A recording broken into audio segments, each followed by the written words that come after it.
It is Continental Walk Africa, and today's encomium is presented to Professor P.L.O. Lumumba.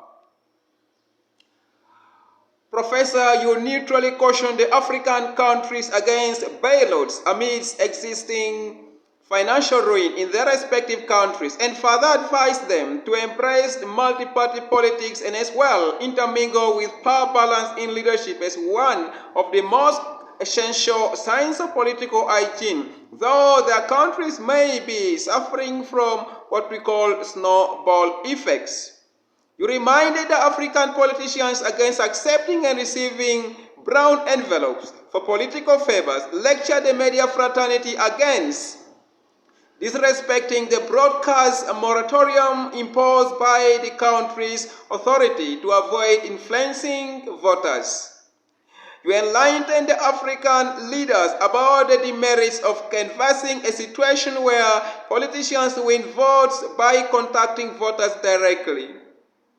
You offered series of legal guidance to continental leaders, though most of them perceive you as a centrist with immeasurable consensus. Professor Lumumba, you are such a communist, socialist, liberalist, and an inclined Pan-Africanist who has vocally directed several recommendations to African leaders as warnings against the spirit of dictatorship, defamation, and despotism.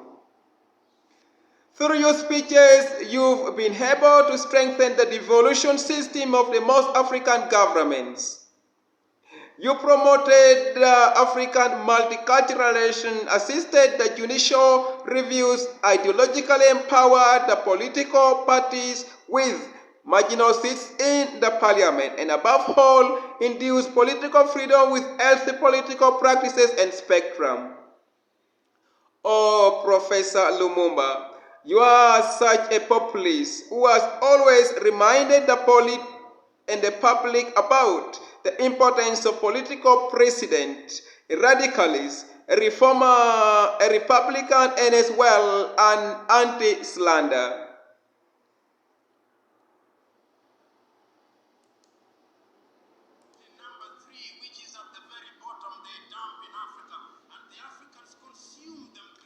May Jah bless you as you continue to remain an intergenerational character in Africa.